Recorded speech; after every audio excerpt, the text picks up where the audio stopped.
So yesterday our basic attempt was fundamentally to understand how we can start the command prompt or select the Python prompt and then start writing individual statements over there. So, okay, yesterday our basic attempt was, there are certain things I just want to catch up fundamentally to understand when you're trying to operate on the criteria. Writing Python or select the Python is not basically difficult, and then start writing individual statements. But you should always understand one thing.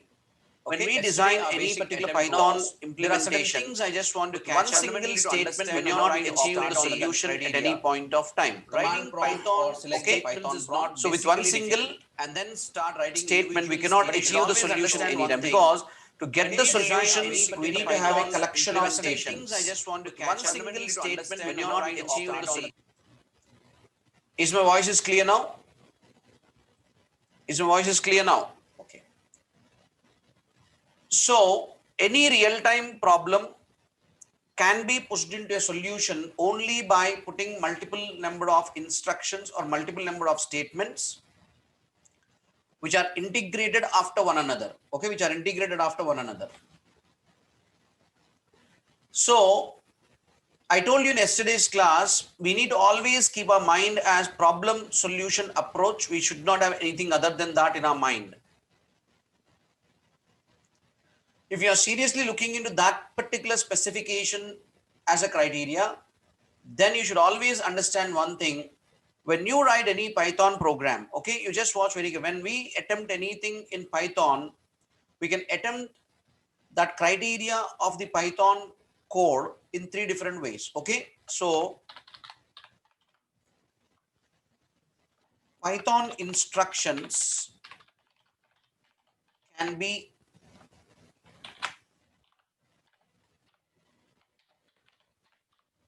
attempted in 3 different ways. Okay, one, single statement of instruction, which is generally applied when we are executing the Python code at the console of the Python prompt. Okay, single statement instruction which is generally applied when we are executing Python code at the console of the Python prompt. What I mean to say is, watch carefully. Yesterday we said like we generally start the command prompt, and at the command prompt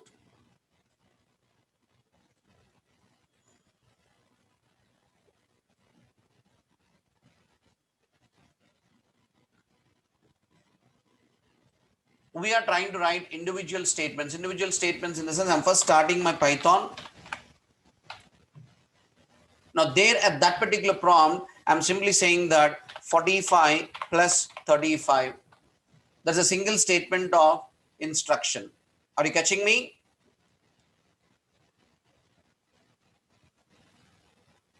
The same way, I'm just trying to say something like 25 minus 15. That's a single statement of instruction. I'm just trying to say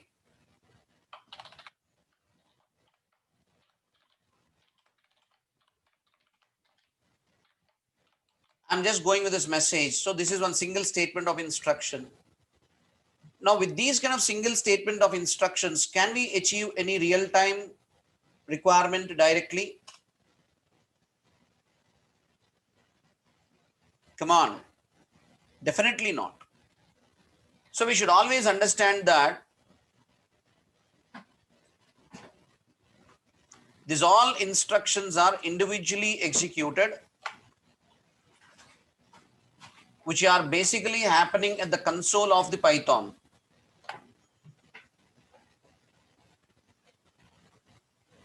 So I'm not saying that they are not important, but the only thing you should always understand is when you're attempting single statement instructions, there are criterially certain points I want to catch up into your mind now. Okay.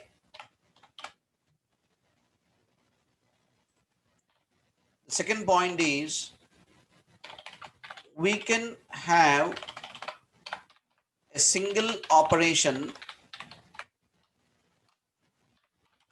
to its result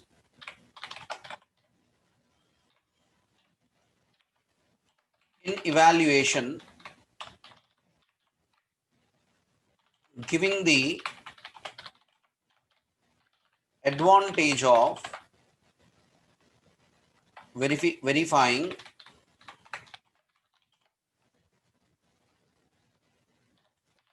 statement level testing of the code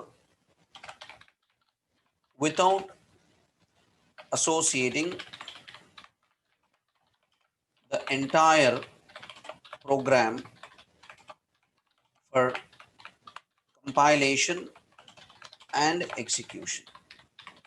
Okay, we have an advantage, no doubt. We can test individual statements of code in the in our actual application, pull them outside, we can test and we can check it. Okay, so you can always have some unit, means here you can say it's like a unit testing, which is only at the statement. Your unit is the statement over there, but it has its own disadvantage also. We cannot assess the overall result of the required process that is expected to be an entire solution. Okay, we cannot assess the overall result of the required process that is expected to be an entire solution, but that's okay, that's okay, we are not denying it.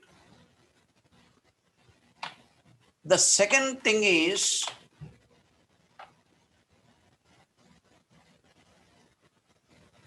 implementing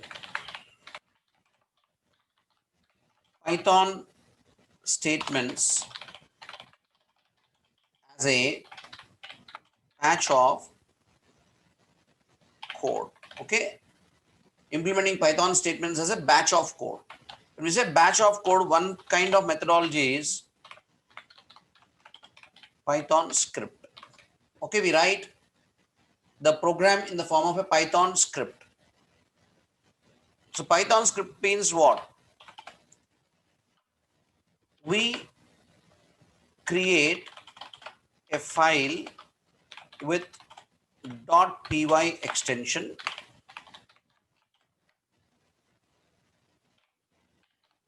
which contains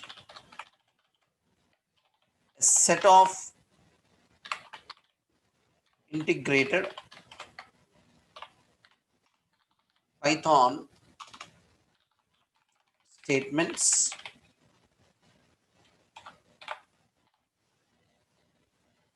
which are executed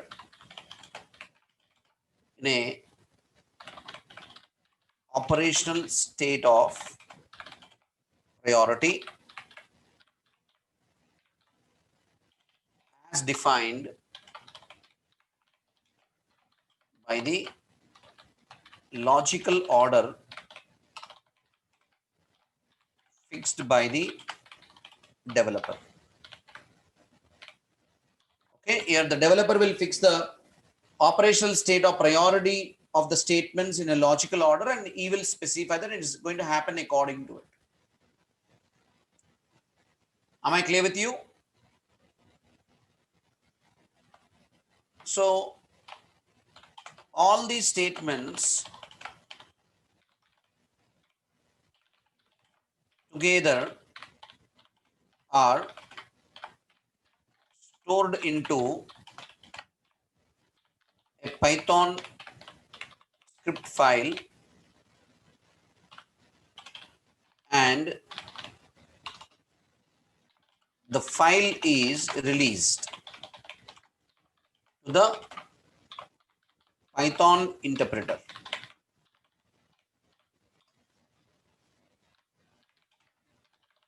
For execution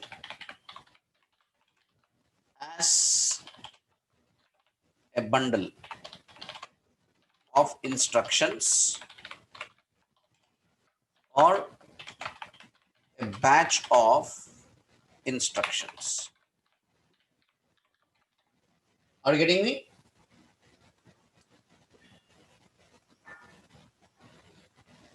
The third point is the batch once released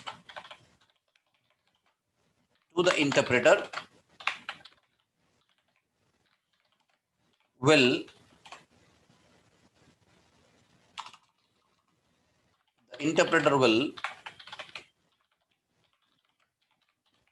open will opens the file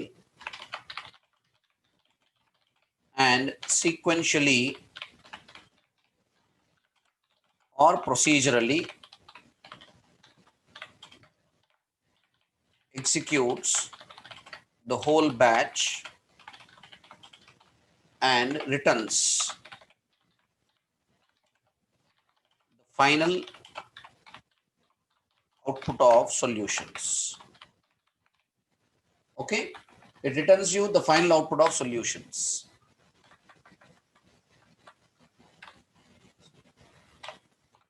The fourth point here is we can attempt the real-time problems to solutions using Python scripts.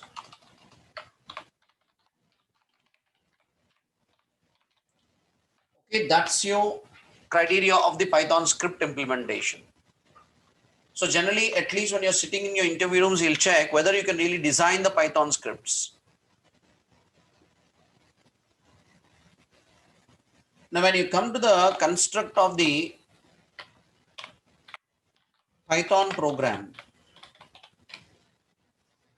now it's just a fundamental exaggeration. The only simple point I want to say is everything of the Python script standards are associated here. Okay, the only fundamental difference is we convert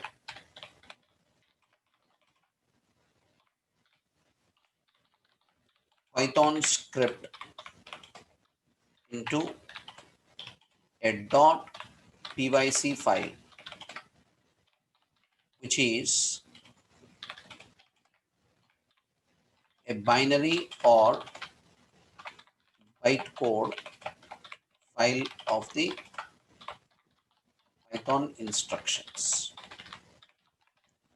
This is what all your script can give you. This also gives you the same kind of ability. The only thing is it's a compiled file which is in a binary format, and this is not exactly a compiled file. This is always going to be visible in the form of a source code for you. So when we will get them as Python programs, when I'm coming to the concept of the module creation and module management, I will explain these things to you. Don't worry. Okay. Now, a general Python developer can always do this. You can always do the single statement instruction. Everybody is a master in that.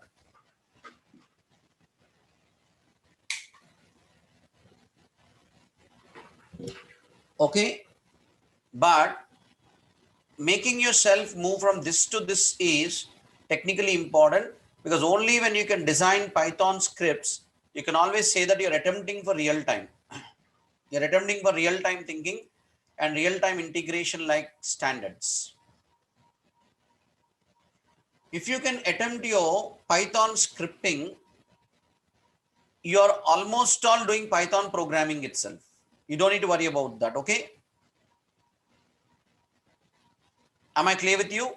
So when you come to Python scripting, you're always trying to get into the structure that looks like your projects. Structure that fundamentally looks like attempting anything that is in real time to the requirement. If you are not having passion after some amount of time, you feel this is difficult. So 98% of the people, they always say Python is easy because they make themselves successful to that level and they feel always easy. But single statements cannot give you solutions. Be very clear, okay? Single statements can never give you solutions. Always be aware of this. So your job is to start in the most simplest way, but really go and start working with the complications that could be arising in the process. Because our final goal is to design solutions, not just writing statements. So it's all your passion that will make you work through the entire course, when I'm telling you. So track the constructs very carefully now. So to write anything at the interpreter level, that first level, what we are discussing is enough. But if you are looking towards a solution oriented approach, then definitely we have to open the construct as at least a simple Python script. We should know how to make an attempt to Python script. As I already said in my previous class, writing Python scripts or Python programs in the integrated IDEs is not a big thing. But there are many number of cases in real time when you're working with your clients, especially when you're working with your clients with support and maintenance constructs for an application that has been already built. You're doing some fundamental change requests or extensions. Your client will never let you work with any IDE. So IDEs are always good for classrooms, but IDEs may not be always good for your real-time experience, because there are many number of situations in industry where when you get into your support and maintenance projects, where already a project has been done and you need to do some small change requests and enhancements or scaling of the existing code to the next level, your client may not let you work with any IDEs on his platform. Then in such cases, how we can make the things happen?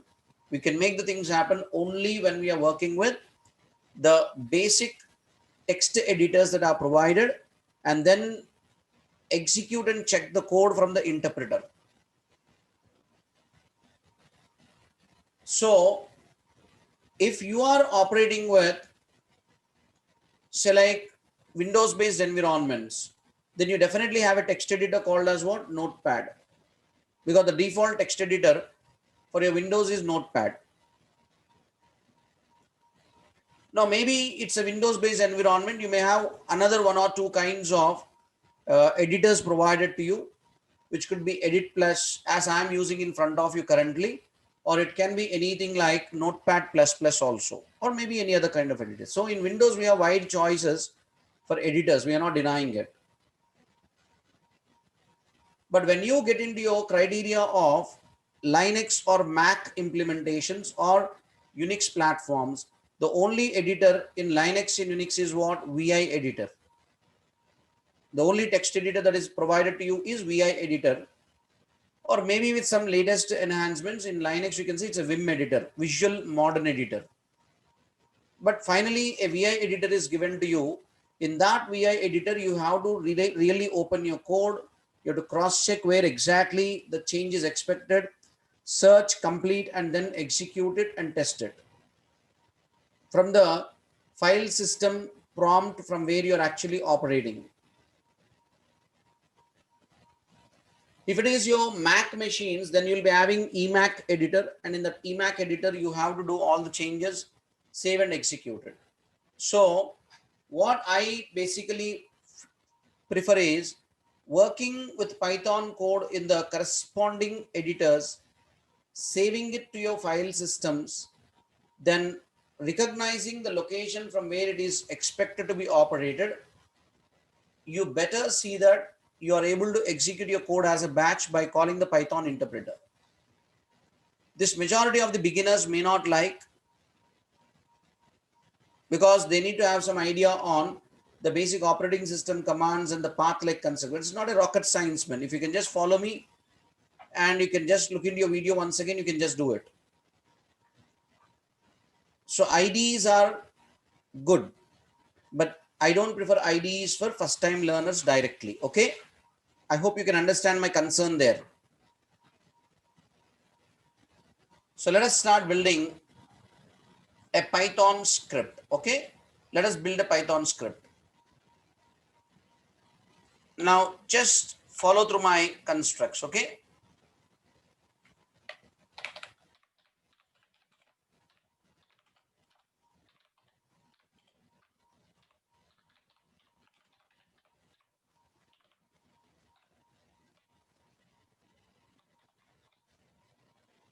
Now the first thing is step 1.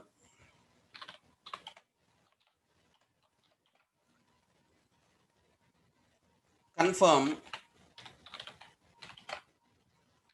the required text editor. Okay. It should be a pure text editor.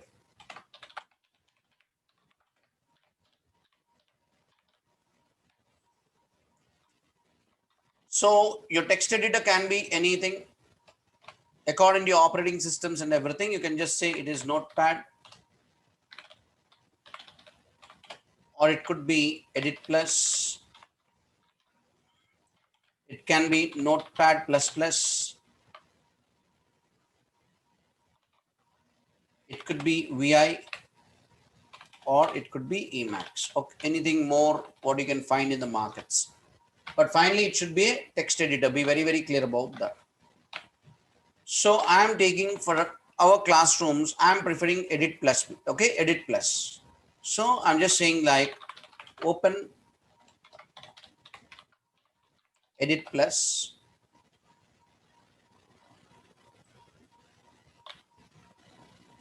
Okay. And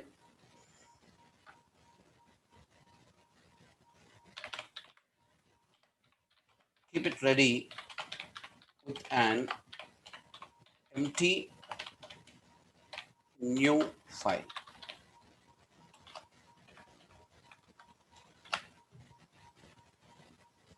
So when I say empty new file, you can just watch here. You can say file and then new, and then you can directly go with a normal text.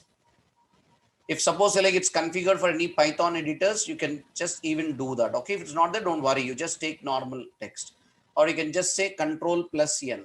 So a new file has come.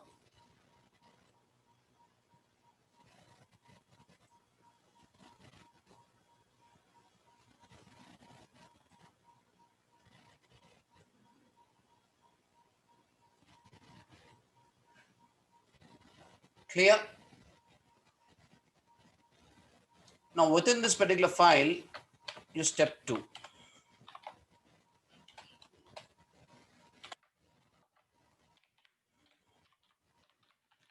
Scripting the Python instructions. It could be any instruction. You don't worry about the seriousness and the toughness of the instructions immediately. Okay. So what I just want to say is write all those Python instructions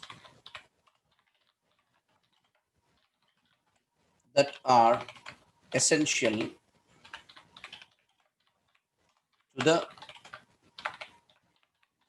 requirement of the process in analysis. Now, how best you write, time will tell you, don't worry. But just write all those Python instructions that are fundamentally essential to the requirement of the process in analysis.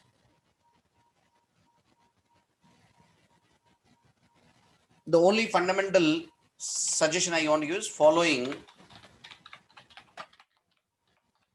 through the syntax of Python as demanded.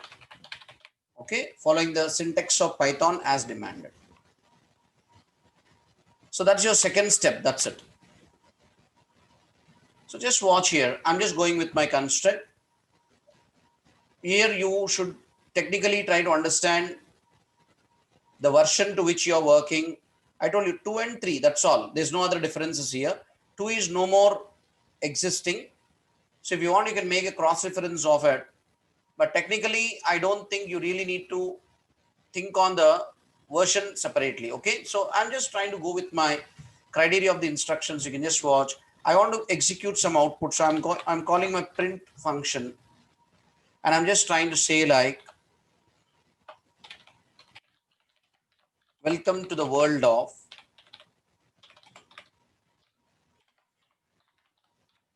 Python programming. Okay. Then I want to keep another print once again. I'm just trying to say like, you are associated with Sky's Techno Solutions Private Limited. Okay, that's my second instruction. I want to keep it. You just watch. I'm not having any semicolons after the statements. It's not necessary. Okay. But because print is a function, therefore, within the print, whenever you're working in, you have to keep that information and instruction within 2 brackets. And you're having a criteria of a string. Therefore, you have to keep that string open and closed in 2 double quotes or single quotes. That's your choice.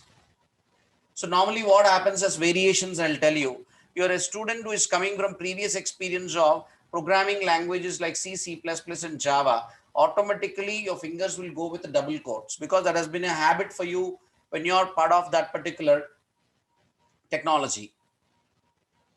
If you are a student coming from the criteria of say like database oriented PLSQL environment, then you will keep that in single quotes because in SQL and PLSQL, when you're working, strings are represented by single quotes. So that habit totally captures you and dominates. So don't worry.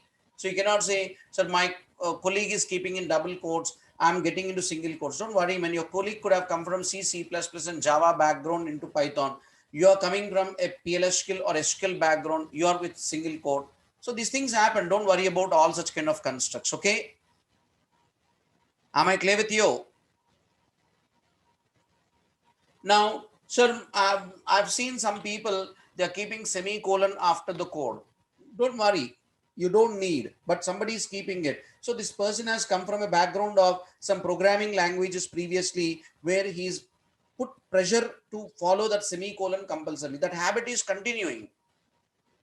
He's not keeping, that's also good.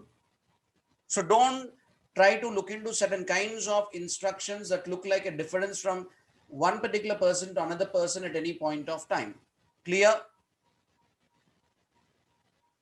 So the third thing I want to say is print. It's another instruction I want to give. So you're just trying to go with the process. You are in the sessions with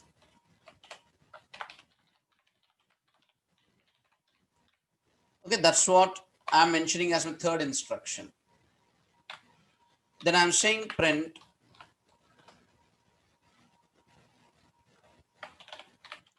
let us hope this will be a great journey to target experienced programming with solutions as the major focus. So where is the limitation for the number of statements like this? But I can say this is one batch. I can definitely say this is one batch of instructions what you're fundamentally trying to keep. Now, this entire batch, we are expecting that it should be handled as one unit now. There are 4 statements, and these 4 statements should be handled as one single unit of a batch. So now once you have designed your code and the things have been done, now it's time for saving. So if you're in your criteria of your VI editors and your Mac editors, you have to follow the instructions there with command mode and insert mode, escape colon W, and then you have to give the file name and then exit. Those all kind of constructs. Now you're in a Windows environment, you'll follow simply the control plus yes, where your control plus yes takes you to a location where exactly you are expected to keep your criteria and composition of your files. So you can just watch here. Once I press my control plus yes, then I'm technically into my location where my drives and everything are available. In this, I'm picking up some drive E or D or F, whatever you have. And I'm just saying new folder. Then I'm just trying to say something like Python 8 a.m. let us say. Okay, I just want to capture your code into this. Then I'm creating one folder here. Then double click to open that level. Now select these are our first level programs what we are writing. So I just want to say something like level 001. So these directories and subdirectories what you create, that's up to you. It's your operating system level now. This is an area where majority of the beginners, they don't like the normal text editors to Python with core. They prefer IDEs, because when you prefer IDEs, all the structure IDE will take care of it. But you'll never understand the file system basics, what you really need at the fundamental level when you're working in large scale projects. So if you're working in Linux or Unix environment or a Mac, instead of using this GUI like this, you could have been using your commands like what? mkdir, make directory, which will help you in creating your directories along with the path, whether the path is absolute path or relative path. You'll identify, you create these directories, and in those directories, you will save your programs. Now, we should not forget that this is a text editor. Because it's a text editor, it keeps all your files in .txt mode. But we want our file to be saved as .py. So when you're working in Windows, these are certain things that you should always cross check very carefully. Am I clear? Therefore, when I am saving my file, I'm giving my file with a name, any name you give me. Okay, I am giving the name as script 001. Now, if I just press my enter key, this file will get saved. This file will get saved as .txt file. But .txt cannot be attempted by Python interpreters. So I am giving my extension as .py. But here also a word of caution. If you even attempt this with .py, technically when you're working with your Windows environment, what happens is when it is storing this data, it will take the .py and makes it get converted to .py.txt. This is how it will go. Be careful. Therefore, generally what we suggest is when you're saving your file using any third-party editors or notepad like implementations in your Windows, better see that you're keeping the file name in double quotes. Okay, keep the file name in double quotes when you're especially working with your text editors. Am I clear with you? Such that this double quotes will always tries to safeguard your extension of the file. They will safeguard to that particular extension of the file. and your file definitely saves as .py extension. Now, there are many cases where students will generally tell me like, sir, if I select all files from here, don't you think that I'll get the same kind of effect? I'm not denying it, but there are many number of cases, even after selecting the dot, select all files as your option here, there are cases where if you are just ignorant and negligent, it can go back to the .txt. Therefore, rather than taking that risk, I just simply say that it's more easy to keep yourself with this double quotes, which always safeguards your extensions very effectively. If you're already coming from some other languages, these all tricks and stunts you know very well. I don't need to teach you. But just for the first time beginners, not to have any confusion, these kind of small things will make the first time beginners to get irritated, and non-IT people, especially non-IT professionals, when they enter into any programming language, these are the small things that make them really get worried. I'm not even able to understand saving of my file. It's not a rocket science, man. Just follow the process carefully, because this video will be already available to you. Just follow that once or twice. You can just make it happen. Okay. Now, once that is done, you just click your save, and now your file is saved. Now, because my edit plus is fundamentally configured to my Python, now you can just see that some small color coding there, your functions in blue color, your text in magenta. So these kind of things are happening. If suppose your files are not configured, means these editors are not configured to your Python, then you could have seen it in a normal way. In your Linux or Unix in VI editors, you may not find any of these colors now. Just don't worry. Finally, I can say we are having a file that is considered to be a Python script file. Now we are having one file. We can just say it's a Python script file operating in this particular path. Now the goal is to make this file to get executed. Okay, we should execute, we should interpret this file. So if we have to interpret this particular file, then we will go back to the command prompt. But from the Python interpreter, you cannot directly do it, because this interpreter is designed only for executing the statements. So I'm opening my command prompt once again.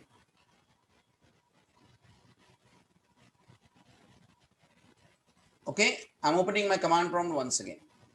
Now, this is the area where you are hanging out from your home directory, but this is not the area where your Python files are existing. Even though you can always use your Python interpreter by fundamentally calling the whole path and everything, but my kind suggestion is the moment you are connected your command prompt, now change your directory. Okay, just catch up, change your directory to the location where your file is actually stored.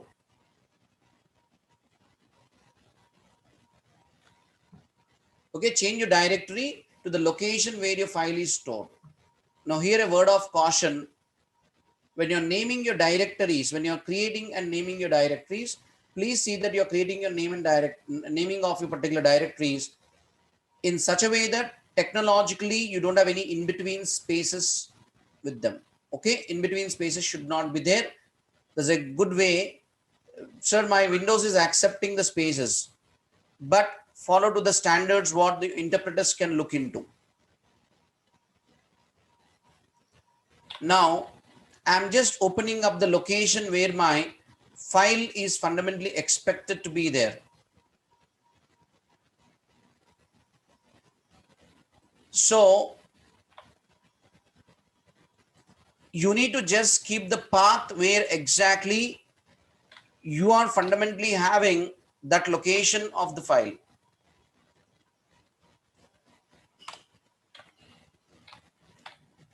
So I'm just trying to give my path you of cd // Python 8 am / and I'm saying level 001. So there's a path where my file is available. So I changed my directory. In the background, this directory is definitely operating, but in the foreground, I am in my home directory. So better see that you're physically keeping your directory in the foreground. For that, just say E colon once again. Then you can see the directory where your files are actually existing. That became the foreground representation now. So these all steps can look somewhere inconvenient for the first time beginners and non-IT people. Therefore, they expect something to be easy. See, I can make the things easy such that you don't need to know all this information. But after coming into the industry, you really have to do these things. Then that day, it's not really going to be tough enough.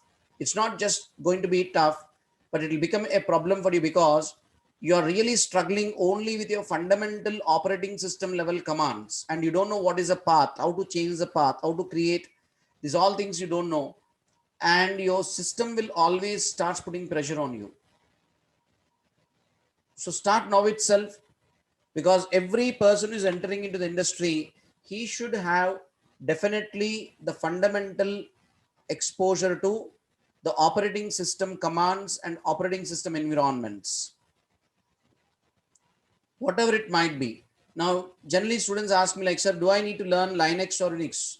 Learning is not bad because industry definitely will be operating either on Linux or Unix or Windows.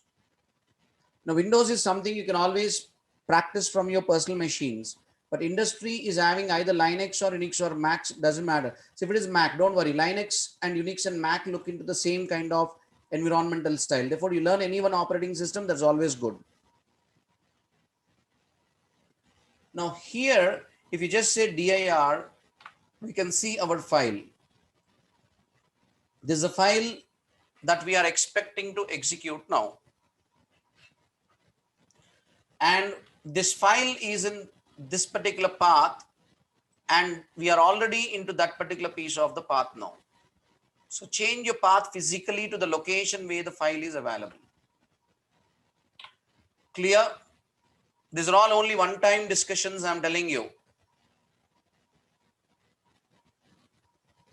Now, we are expecting this batch to get executed. So call the Python launcher. Say like I'm saying py, watch carefully. Py indicates that you are calling the Python launcher. And this particular file name as it is, you should give.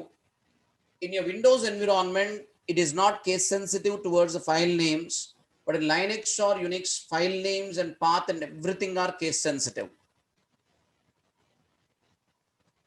So I'm calling my Python launcher. So where this py is nothing but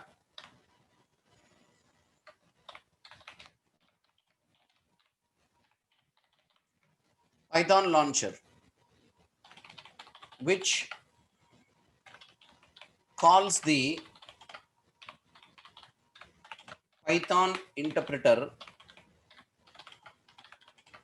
for parsing, evaluating the Python script file and execute the Python statements that are part of the Python script file. Okay. Am I clear with you?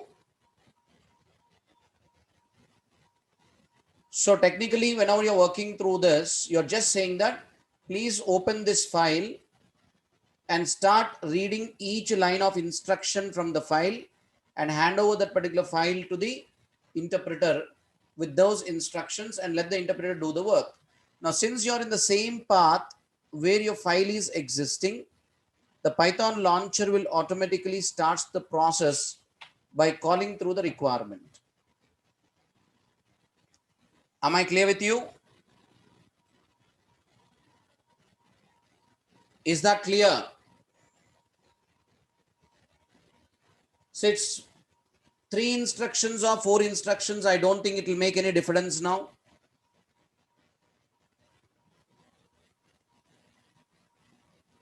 It's a very simple way to start, man. Okay. Just you need to make your hands dirty by putting yourself into this fundamental level practice. I'm telling you. Now here I want to make certain word of caution to you. Now I am executing my Python launcher with my Python script file by making myself get into this particular path physically by using my change directory command and then changing myself into the drive where exactly this particular program is actually existing. Is it clear? Now, if you are having multiple versions that are existing in your particular system, and then you want to really test your Python, then after that py, you will give the corresponding version number, that's all. And then you'll give the batch name. But trust me, 2 is no more existing, so you don't need to take pain of that. Now here, don't be too sensitive like, sir, I will say 3.1, 3.2, 3.6. No, 3 is the major version we should specify and the subversion automatically the launcher will pick up. So you cannot give any specific subversions. Are you catching the point? That's one thing. Where exactly first time beginners will do the mistake, I'll tell you. Okay. See, for all the people who are working with Linux or Unix, the commands are same. It is the same way to use Python launcher even in Unix or Linux or Mac also. These things will not change. Okay.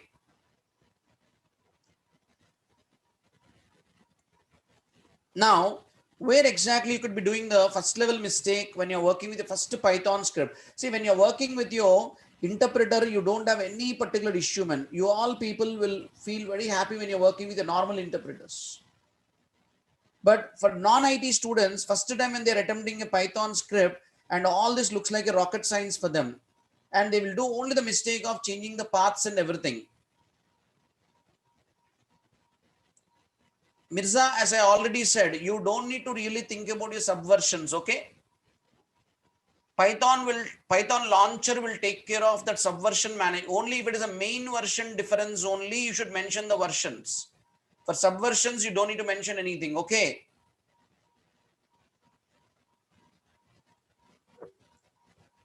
Got it, Mirza?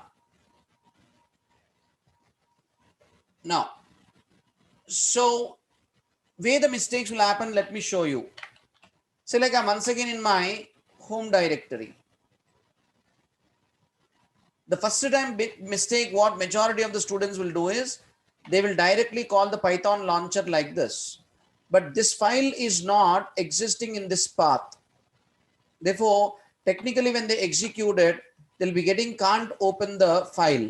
It's practically true because in this path, you are not having a file. In this path, you're not having a file. So generally people don't like this. Why? Because they do not want to do all this change directories and everything. If you are using IDE, you don't need to do all these things. Therefore, they get addicted to the IDEs. Now, say like I'm working with Python launcher from this location and I want to execute it. Now, you watch what I'm saying. I'm saying py. Where is my file? My file is in this path. Do you agree with me? It's in this particular path. So I'm mentioning that particular path. Then I'm saying backslash, and this is my file name. Then I'm pressing my enter key.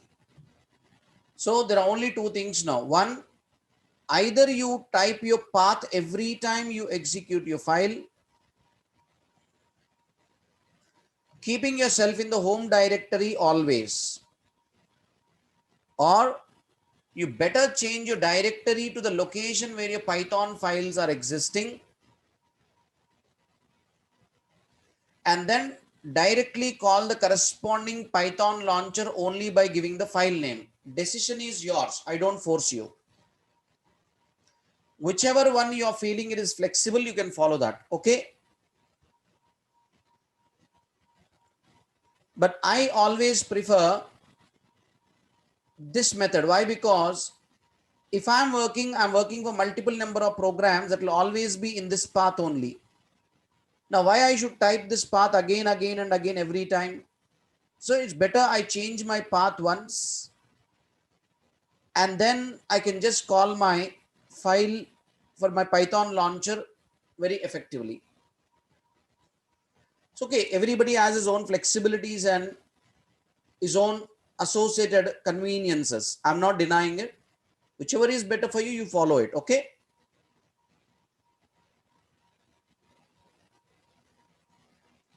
So whenever you're trying to work with your construct, if suppose say like when you're dealing with this py, now you're finding that you're getting some particular error like py is not identified as an external program or any kind of internal command. That means that your Python, when you install, you did not install your Python by checking the path. Okay, in one of the area I told you very clearly, please see that add the path of Python into your actual directories. So somewhere you have not done that particular step. If you did not do that step, then you'll get a message.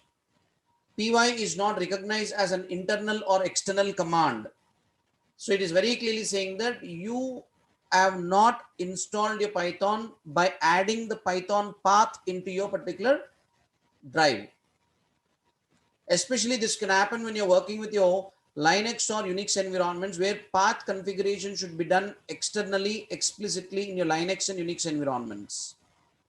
In Windows, generally the path gets added in the step when I was showing you installation in my previous class. I showed you in my first step, include path, that checkbox I told you to check it. If you have forgotten that, it will not happen. So what is my solution in such cases? One, add the path. It will make you always work easily. Sir, no sir, path is added but it's not working. Then you have not basically configured your Python launcher. In my second step of my installation, I showed you, you please check the checkbox for Python launcher. Somewhere you have not included the Python launcher. So just watch carefully. I am in my C drive and I want to work out with this once again. Now, in the place of that py, I'm just trying to say Python. Now, I'm trying to execute with that construct.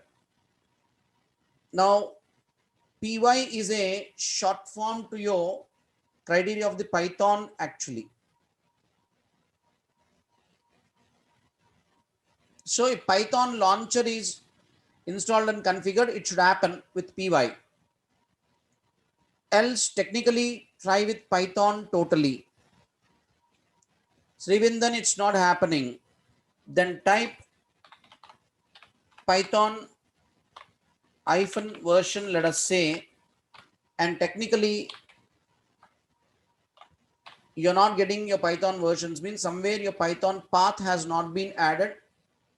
Now check your path configuration and then you should start operating. That's where follow installation method, what I told in my previous class very properly. If you feel like path configurations are looking difficult, it's not a problem. And there are so many number of YouTube information that's available, how to put your path and everything. Today, it's not difficult if you can follow your Google. Else, uninstall your Python and reinstall it very properly. So I was very slow in my today's class. By next 24 hours, your first script should be executing in your machines so that I can make my extensions. Okay. Are you clear?